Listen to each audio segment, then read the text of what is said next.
செம்மணி மனித புதைகுழியின் அகழ்வு பகுதியில் இடிந்து விழுந்த எரித்தகன மேடை. சட்ட நடவடிக்கை அச்சத்தால் பசில் நாட்டை விட்டு வெளியேறினார். ஆனந்த விஜயபாலர்.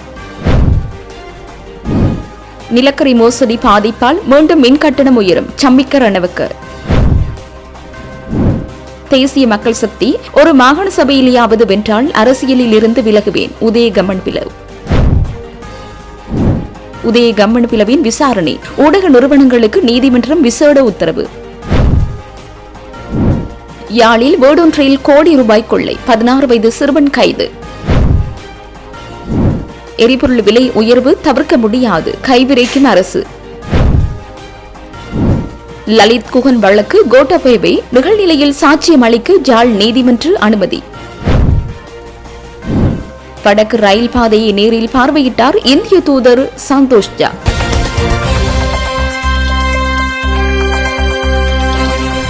யாழ்ப்பாணம் செம்மணி மனித புதைகுழி அடையாளம் காணப்பட்டு சித்துப்பாத்தி இந்து மயான எரித்தகன மேடையின் அத்திவாரத்தின் ஒரு பகுதி இடிந்து விழுந்துள்ளது. செம்மணி மனித புதைகுழியின் அகழ்வு பணிகளின் போது எரித்தகன மேடைக்கு அருகில் பல மனித எண்பு தொகுதிகள் அடையாளம் காணப்பட்டு அகழ்ந்தெடுக்கப்பட்டன. இந்த புதைகுழியானது எரித்தகன மேடையின் அத்திவாரம் வரை நீண்டு சென்றிருந்த நிலையிலேயே தற்போது அத்திவாரத்தின் ஒரு பகுதி இடிந்து விழுந்துள்ளது. இது தொடர்பில் செம்மணி புதைகுழி வழக்கில் காணாமலாக்கப்பட்டோரின் உறவினர்கள் சார்பில் முன்னிலையாகும் சட்டத்திரணி VS நிரஞ்சன் ஊடகங்களுக்கு கருத்து தெரிவிக்கையில், தற்போது நிலவும் மழையுடனான காலநிலையின் காரணமாக குறித்த பகுதி சதுப்பு நிலம் என்பதனால் அத்திவாரத்துக்கான பிடிமானம் இல்லாத நிலையிலேயே அது இடிந்து விழுந்துள்ளது. 3ஆம் கட்ட அகழ்வின் 1ஆம் கட்ட பணிகளின் போது அந்த அத்திவாரத்திற்கு கீழாக எண்பு தொகுதி ஒன்று முன்னர் அடையாளம் காணப்பட்டிருந்தது. எனினும் குறித்த எண்பு தொகுதி முன்னரே பாதுகாப்பான முறையில் மணலிடப்பட்டு மூடப்பட்டுள்ளது. எனவே மீண்டும் அகழ்வு பணிகள் ஆரம்பிக்கப்படும் போது அது தொடர்பான மேலதிக விவரங்கள் வெளியிடப்படும் என்றார். அரச நிதியை மோசடி செய்ததற்கு எதிராக கடும் சட்ட நடவடிக்கைகளை எதிர்கொள்ள நேரிடும் என்ற அச்சத்தில் தான் பசில் ராஜபக்ச நாட்டை விட்டு தப்பிச் சென்றுள்ளார். சர்வதேச மட்டத்தில் உரிய நடவடிக்கை எடுக்கப்படும் என பொதுமக்கள் பாதுகாப்பு மற்றும் பாராளுமன்ற விவகாரங்கள் அமைச்சர் ஆனந்த விஜயபாலர் தெரிவித்தார். கொழும்பில் நடைபெற்ற நிகழ்வின் பின்னர் ஊடகங்களுக்கு கருத்து தெரிவிக்கையிலேயே மேற்கண்டவாறு குறிப்பிட்டார். அவர் மேலும் தெரிவித்ததாவது, பாதாள குழுக்களுக்கும் போதைப்பொருள் ஒழிப்புக்கும் கடுமையான நடவடிக்கைகள் எடுக்கப்பட்டுள்ளன. இலங்கையில் பல்வேறு ஒழுங்கமைக்கப்பட்ட குற்றச்செயல்களில் ஈடுபட்ட வெளிநாடுகளில் பதுங்கியுள்ள குற்றவாளிகளை நாட்டுக்கு கொண்டு வருவதற்கு சர்வதேச போலீசின் உதவி பெற்றுக் கொள்ளப்பட்டுள்ளது. சிவப்பு பிடியாணை பிறப்பிக்கப்பட்ட நிலையில் பலர் நாட்டுக்கு அழைத்து வரப்பட்டுள்ளனர். வெகு விரைவில் மேலும் பலர் நாட்டுக்கு அழைத்து வரப்படுவார்கள். அதேபோல் வெளிநாடுகளில் பதுங்கியிருந்தவாறு இலங்கையில் போதைப் பொருள் வர்த்தகத்தில் ஈடுபடும் நபர்களும் கைது செய்யப்பட்டுள்ளார்கள். அரச நிதியை மோசடி செய்ததற்கு எதிராக கடும் சட்ட நடவடிக்கைகளை எதிர்கொள்ள நேரிடும் என்ற அச்சத்தில் தான் பசில் ராஜபக்ச நாட்டை விட்டு தப்பிச் சென்றுள்ளார். இவருக்கு எதிராக மாத்தறை நீதிமன்றமும் கொழும்பு கோட்டை நீதிமன்றமும் பிடியாணை பிறப்பித்துள்ளது. பசில் ராஜபக்ச அரச நிதியை மோசடி செய்யவில்லையாயின் அவர் நீதிமன்றத்தில் முன்னிலையாகி தனது தரப்பு நியாயத்தை நிரூபிக்கலாம். இவர்கள் கடந்த காலங்களில் அதிகாரத்தில் இருந்து கொண்டு எவ்வாறு செயற்பட்டார்கள் என்பதை மக்கள் நன்கு அறிவார்கள். பசில் ராஜபக்ச இன்னும் எவ்வளவு நாட்கள் வெளிநாட்டில் பதுங்கியிருப்பார் என்பதை நாங்களும் பார்த்துக் கொண்டிருக்கின்றோம். சர்வதேச மட்டத்தில் உரிய நடவடிக்கைகள் வெகு விரைவாக எடுக்கப்படும் என்றார். நிலக்கரி மோசடியினால் ஏற்பட்ட நேரடி நட்டம் காரணமாகவும் இதனால் மின்சார உற்பத்திக்காக டீசலை பயன்படுத்தியதனால் ஏற்பட்ட மறைமுக நட்டம் காரணமாகவும் நிச்சயமாக எதிர்வரும் காலத்தில் மீண்டும் மின்சார கட்டணம் அதிகரிக்கப்படும். அதே நேரம் சர்வதேச நாணய நிதியம் அண்மையில் வழங்கிய $695 மில்லியன் கடனுக்கு 108% வட்டி செலுத்த வேண்டியிருக்கிறது என முன்னாள் பாராளுமன்ற உறுப்பினர் சம்பிக்க ரணவக்க தெரிவித்தார். எரிபொருள் நிவாரணம் வழங்குவதற்கு சர்வதேச நாணய நிதியம் $57 பில்லியன் மட்டுமே அனுமதித்துள்ளது. அந்த $57 பில்லியன் பெரும்பாலும் இந்த ஜூன் மாதத்துடன் முடிவடைந்துவிடும். அப்படியானால் அடுத்த மாதம் வரும்போது மீண்டும் விலை அதிகரிக்க வேண்டியிருக்கும். அத்தகைய சூழ்நிலையில் தான் மத்திய கிழக்கில் பணிபுரியும் சகோதர சகோதரிகளின் அதே போன்று கொரியாவில் பணிபுரியும் பிள்ளைகளின் உழைப்பு நமது ஜனாதிபதிக்கு நினைவுக்கு வருகிறது. அப்படிப்பட்ட கடின உழைப்பில் தான் டாலர்கள் ஈட்டப்பட்டுள்ளன. ஆனால் பெலவத்தையில் மோசடி மற்றும் ஊழல் மூலமாக இந்த டாலர்களை கொள்ளையடிக்கும் போது அத்தகைய எந்த ஒரு இறக்கமும் ஜனாதிபதிக்கு இருக்கவில்லை. நான் இவற்றை அதிகரிக்கிறேன் என்று ஜனாதிபதி சர்வதேச நாணய நிதியத்திற்கு ஒரு கடிதம் அனுப்பி அனுப்பியுள்ளார். நாமும் சர்வதேச நாணய நிதியத்திற்கு மிகவும் தெளிவாக கூறுகின்றோம். அவர்களின் நிபந்தனைகளில் நல்லாட்சி நிபந்தனைகளும் ஊழல் எதிர்ப்பு நிபந்தனைகளும் இருந்தன. அவை குறித்து ஆராய்ந்து பார்க்காமல் இந்த அரசாங்கத்தின் இந்த நடவடிக்கையை முன்னோக்கி கொண்டு செல்ல அனுமதிப்பது குறித்து நமது எதிர்ப்பை சர்வதேச நாணய நிதியத்திற்கும் தெரிவித்துக் கொள்கின்றோம். மேலும் நாணய நிதியத்திடமிருந்து $695 மில்லியன் கிடைத்தன. அதன் வட்டி 8% மிக அதிக வட்டி கிடைத்த ஒரு கடன் இது. மாறாக சாதாரண 0.1 வட்டி கொண்ட ஜைகா கடன் அல்ல. 8 வீதத்திற்கும் அதிகமாக இருக்குமே தவிர குறையாது. அதேபோன்று இலங்கை தொடர்பாக சர்வதேச நாணய நிதியத்தின் அறிக்கை வெளியிடப்பட்டுள்ளது. சுருக்கமாக கூறின் பொருளாதார வளர்ச்சி வேகம் 5 வீதத்திலிருந்து 3 வீதமாக குறைந்துள்ளது. இந்த ஆண்டில் அது 3 வீதமாக கூட இருக்காது. அடுத்ததாக பணவீக்கம் மறைத்தசம் 5 5 வீதத்தை தாண்டிய அளவிற்கு அதிகரித்துள்ளது. அதேபோன்று தேசிய சேமிப்பு மறைசதம் 4 ஆகும். அதற்கு முந்தைய ஆண்டில் இது நேர்தசம் 7 இருந்தது. இதன் அர்த்தம் என்ன? அரசாங்கத்தின் வருமானத்திலிருந்து அரசாங்கத்தின் மீண்டெழும் செலவுகளை கழித்த போது இந்த குறுகிய காலத்திற்குள் அது மீண்டும் மறைப்பெருமானமாக மாறியுள்ளது. இதனால் தான் இந்நாடு வீழ்ச்சியை நோக்கி செல்கிறது என்று நாம் கூறுகிறோம். தேசிய மக்கள் சக்தி மாகாண சபை தேர்தலில் ஒரு சபையிலேனும் வெற்றி பெற்றால் அரசியலிலிருந்து முழுமையாக விலகுவேன். மாகாண சபை தேர்தலை தொடர்ந்து இழுத்தடிப்பு செய்வதற்காகவே அமைச்சர் விஜிதஹேர தலைமையில் பாராளுமன்ற விசேட செயற்குழு நியமிக்கப்பட்டுள்ளது என பெவித்திர்ஹெல உரிமைய கட்சியின் தலைவரும் முன்னாள் பாராளுமன்ற உறுப்பினருமான உதய கம்மன்பில தெரிவித்தார். கொழும்பில் திங்கட்கிழமை நடைபெற்ற ஊடகவியலாளர் சந்திப்பின் போது மேற்கண்டவாறு குறிப்பிட்டார். அங்கவர் மேலும் தெரிவித்ததாவது, உலக சந்தையில் எரிபொருள் விலை குறைவடைந்துள்ள நிலையில் தேசிய மட்டத்தில் ஒவ்வொரு மாதமும் எரிபொருள் விலை உயர்வடைகிறது. எரிபொருள் மானியம் வழங்கலுக்காக ஒதுக்கப்பட்ட 57 பில்லியன் ரூபாய் மே 31ஆம் தேதியுடன் முடிவடைந்து விட்டது. அதனால் இந்த மாதம் எரிபொருள் விலை அதிகரிக்க நேரிட்டுள்ளது என்று வலுசக்தி அமைச்சர் குறிப்பிடுகிறார்கள். எரிபொருள் மானியம் வழங்கலுக்காக ஒதுக்கப்பட்ட 57 பில்லியன் ரூபாய் செலவாகிவிட்டது என்றால் கடந்த 5 மாத காலப்பகுதிகளில் எரிபொருள் விலை அதிகரிக்கப்படவில்லையா? தரமற்ற நிலக்கரி இறக்குமதியால் ஏற்பட்ட நிதி இழப்பை முகாமைத்துவம் செய்வதற்காக ஒவ்வொரு மாதமும் யுத்தத்தை காரணம் காட்டி எரிபொருளின் விலை அதிகரிக்கப்படுகிறது. எரிபொருள் விலையேற்றத்தை தொடர்ந்து சகல அத்தியாவசிய உணவுப் பொருட்களின் விலைகளும் அதிகரிக்கப்படுகின்றன. வர்த்தகர்களே உணவுப் பொருட்களின் விலைகளை தீர்மானிக்கின்றார்கள். அரசாங்கம் வேடிக்கை பார்த்துக் கொண்டிருக்கிறது. மாகாண சபை தேர்தல் பற்றி அரசாங்கத்திற்குள் இருவேறுபட்ட நிலைப்பாடு காணப்படுகிறது. தேர்தலை நடத்தப் போவதில்லை என்று அரசாங்கத்தின் ஏக்கச்சக்தியான டில்வின் சில்வா குறிப்பிடுகிறார். தேர்தலை நடத்துவதாக அமைச்சரவை பேச்சாளர் நலிந்த ஜெயதீச குறிப்பிடுகிறார். தேசிய மக்கள் சக்தி மாகாண சபை தேர்தலில் ஒரு சபையிலேனும் வெற்றி பெற்றால் அரசியலிலிருந்து முழுமையாக விலகுவேன். மாகாண சபை தேர்தலை தொடர்ந்து இழுத்தடிப்பு செய்வதற்காகவே அமைச்சர் விஜிதஹேர தலைமையில் பாராளுமன்ற விசேட செயற்குழு நியமிக்கப்பட்டுள்ளது. இந்த குழு குறித்த காலப்பகுதிக்குள் அறிக்கை சமர்ப்பிக்காது. 2029ஆம் ஆண்டு ஜனாதிபதி தேர்தல் நடக்கும் வரை அரசாங்கம் எந்த தேர்தலையும் நடத்தாது என்றார்.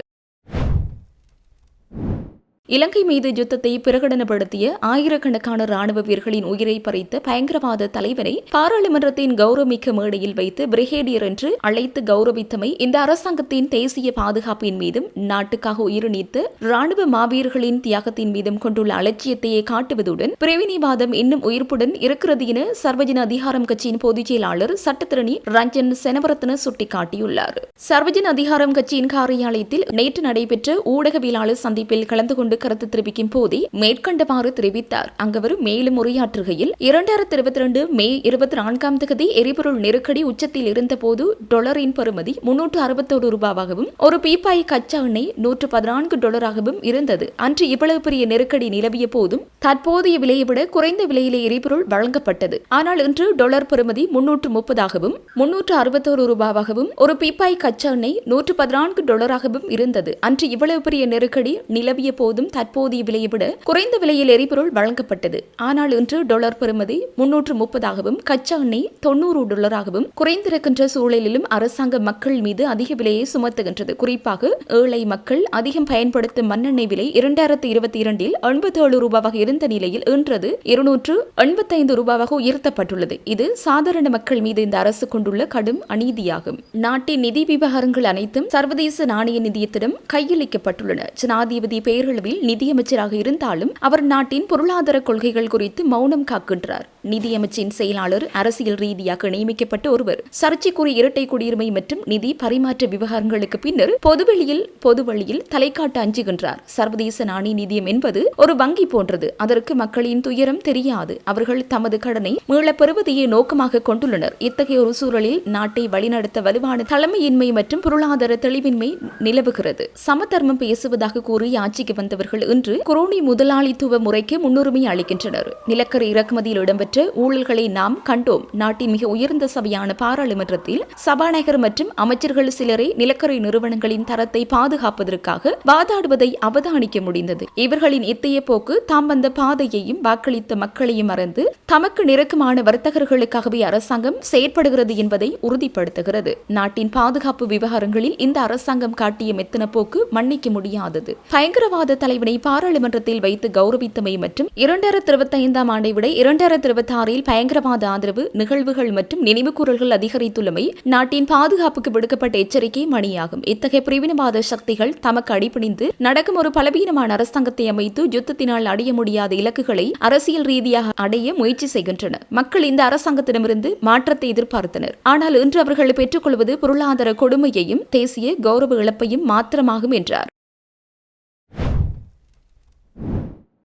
இனங்களுக்கு இடையே நல்லிணக்கமின்மை மற்றும் பதற்றத்தை ஏற்படுத்தும் வகையில் கருத்துக்களை வெளியிட்டமை தொடர்பில் முன்னாள் பாராளுமன்ற உறுப்பினருமான உதய கம்மன்பிலவுக்கு எதிராக முன்வைக்கப்படும் விசாரணைகளுக்கு அமைவாக கொழும்பு கோட்டை நீதவான் நீதிமன்றம் விசேட உத்தரவொன்றை பிறப்பித்துள்ளது. அதன்படி உதய கம்மன்பில கலந்து கொண்ட ஊடக நிகழ்ச்சிகளின் திருத்தப்படாத மூல காட்சிகளை உள்ளடக்கிய பிரதிநிதிகளை உடனடியாக குற்றப்புலனாய்வு திணைக்களத்திடம் ஒப்படைக்குமாறு கொழும்பு கோட்டை நீதவான் பசன் அமரசேன சம்பந்தப்பட்ட லத்திரனியல் ஊடக நிறுவனங்களின் பிரதானிகளுக்கு உத்தரவிட்டுள்ளார். குற்றப்புலனாய்வு திணைக்கள நீதிமன்றத்தில் தாக்கல் செய்யப்பட்ட விசேட மனு ஒன்றை பரிசீலித்த பின்னரே நீதிவான் இந்த உத்தரவை பிறப்பித்துள்ளார். இதன்போது புலனாய்வு அதிகாரிகள் நீதிமன்றத்தில் தெரிவிக்கையில் இந்த சம்பவம் தொடர்பாக ஊடக அலைவரிசைகளில் ஒளிபரப்பப்பட்ட காட்சிகளை உள்ளடக்கிய குறுந்தகடுகள் ஏற்கனவே தமது பொறுப்பில் எடுக்கப்பட்டுள்ளதாக குறிப்பிட்டுள்ளனர். எனினும் விசாரணைகளை மிகவும் துல்லியமாகவும் பக்கச்சார்பற்றதாகவும் முன்னெடுப்பதற்கு ஒளிபரப்பப்பட்ட திருத்தப்பட்ட பகுதிகள் மாத்திரம் போதுமானதாக இல்லை என அவர்கள் சுட்டிக்காட்டியுள்ளனர். இதற்காக சம்பந்தப்பட்ட நிகழ்ச்சிகளின் திருத்தப்படாத மூலப்பிரதிகளை பரிசீலிப்பது அத்தியாவசியமானது என்பதால் ஊடக அலைவரிசைகளுக்கு இந்த உத்தரவை பிறப்பிக்குமாறு குற்றப்புலனாய்வு திணைக்களம் நீதிமன்றத்திடம் கோரிக்கை விடுத்திருந்தது. லத்திரன் மற்றும் அச்சு ஊடகங்கள் வாயிலாக இனங்களுக்கு இடையே பதற்றத்தை ஏற்படுத்தும் வகையில் கருத்துக்களை பரப்பியமை தொடர்பில் ஏற்கனவே விரிவான விசாரணைகள் ஆரம்பிக்கப்பட்டுள்ளதாக குற்றப்புலனாய்வு திணைக்களம் தெரிவித்துள்ளது. இந்த விசாரணைகளை வெற்றிகரமாக முன்னெடுப்பதற்கு திருத்தப்படாத இந்த மூல காட்சிகளை பரிசோதிப்பது அத்தியாவசிய சாட்சியமாகும் என புலனாய்வு பிரிவினர் முன்வைத்த காரண விளக்கங்களை ஏற்றுக்கொண்ட கோட்டை நீதிவான் இந்த விசேட உத்தரவிற்கான அனுமதியை வழங்கியுள்ளார்.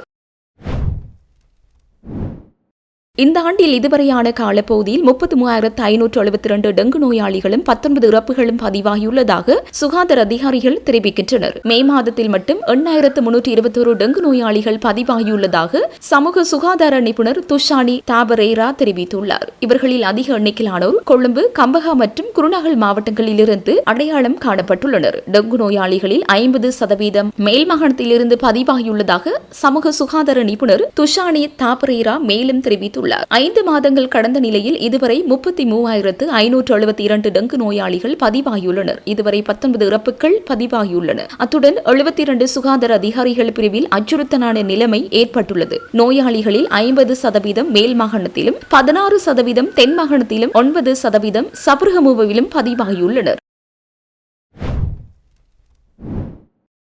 இலங்கையர்களை வெளிநாடுகளுக்கு அனுப்புவதாக கூறி எத்தியோப்பியாவுக்கு அனுப்பி அங்கு செயற்படும் ஒழுங்கமைக்கப்பட்ட குற்ற கும்பல்கள் மூலம் பல்வேறு சித்திரவதைகளுக்கு உள்ளாக்கும் நடவடிக்கை குறித்து தகவல் வெளியாகியுள்ளது. அவர்களை விடுவிப்பதற்காக தலா 30,000 அமெரிக்க டாலர்களை கப்பமாக கோரிய சம்பவம் குறித்து விசாரணைகளை முன்னெடுக்க கொழும்பு பிரதான நீதவான் அசங்க போதர்கம குற்றப்புலனாய்வு திணைக்களத்திற்கு நேற்று அனுமதி வழங்கியுள்ளார். குற்றப்புலனாய்வு திணைக்களத்தின் மனித வர்த்தகம், கடத்தல் மற்றும் கடல்சார் குற்றப்புலனாய்வு பிரிவின் அதிகாரிகள் இந்த சம்பவம் தொடர்பில் நீதிமன்றத்தில் தகவல் வெளியிட்ட போதே பிரதான நீதவான் இந்த உத்தரவை பிறப்பித்தார். முறைப்பாட்டாளர் தரப்பில் முன்னிலையான குற்றப்புலனாய்வு திணைக்கள அதிகாரிகள் நீதிமன்றத்தில் தகவல் தெரிவித்துள்ளனர்.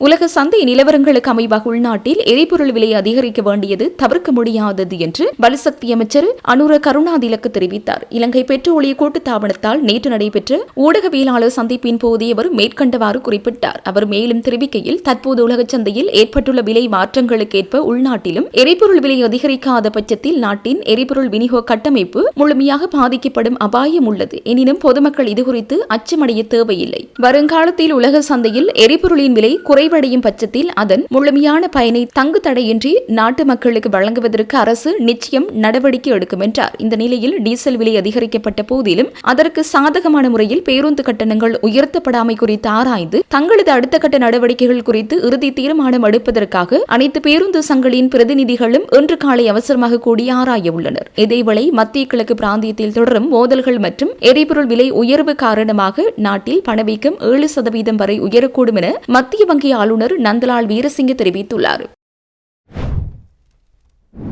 யாழ்ப்பாணத்தில் காணாமலாக்கப்பட்ட லலித் மற்றும் குகன் ஆகிய இருவர் தொடர்பில் நிகழ்நிலையில் சாட்சியம் அளிக்க அப்போதைய பாதுகாப்பு செயலாளர் கோட்டபய ராஜபக்சவிற்கு யாழ் நீதவான் நீதிமன்றம் அனுமதி அளித்துள்ளது. கடந்த 2011ஆம் ஆண்டு மனித உரிமைகள் தினமான டிசம்பர் மாதம் 10ஆம் தேதி யாழ்ப்பாண நகரில் நடத்த திட்டமிடப்பட்ட காணாமலாக்கப்பட்டோரின் உறவினர்களின் போராட்டத்தை ஒழுங்கமைப்பதில் ஈடுபட்டிருந்த லலித்குமார் வீரராஜ் மற்றும் குகன் முருகானந்தன் ஆகியோர் ஆவரங்கால் பகுதியில் வைத்து முதல் நாள் காணாமலாக்கப்பட்டனர். அதனையடுத்து லலித் மற்றும் குகன் ஆகியோரின் உறவினர்களால் ஆள்கொணர்வு மனு கடந்த 2012ஆம் ஆண்டு கொழும்பு மேன்முறையீட்டு நீதிமன்றத்தில் தாக்கல் செய்யப்பட்டது. இந்த மனு மீதான விசாரணையின் போது இந்த கடத்தல் சம்பவம் தொடர்பாக சம்பந்தப்பட்ட சாட்சிகளை விசாரணை செய்து அறிக்கை சமர்ப்பிக்குமாறு யாழ்ப்பாணம் நீதவான் நீதிமன்றக்கு கொழும்பு மேன்முறையீட்டு நீதிமன்றம் உத்தரவிட்டது. இதனை அடுத்து யாழ்ப்பாணம் நீதவான் நீதிமன்றத்தில் 2012ஆம் ஆண்டு செப்டம்பர் 19ஆம் தேதி விசாரணைகள் ஆரம்பமாகின. அந்நிலையில் குறித்த வழக்கு விசாரணைகளின் போது கடந்த 2017ஆம் ஆண்டு மனுவின் சாட்சியாளர்கள் பட்டியலில் முன்னாள்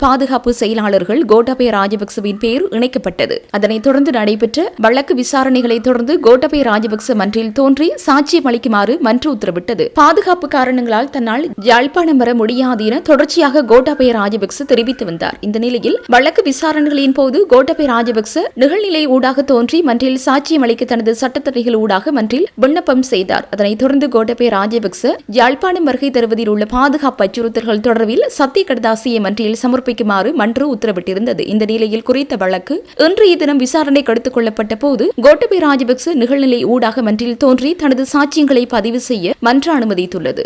என் பேர் ஆறுமுகம் வீரராஜா, என் மகன் பேர் வீரராஜா லலித்குமார். இன்னைக்கு என் மகன் காணாமல் போயிட்டு யாழ்ப்பாணத்தில் வெள்ளை வேனில் தூக்கி இன்னைக்கு 14 வருஷமாச்சு.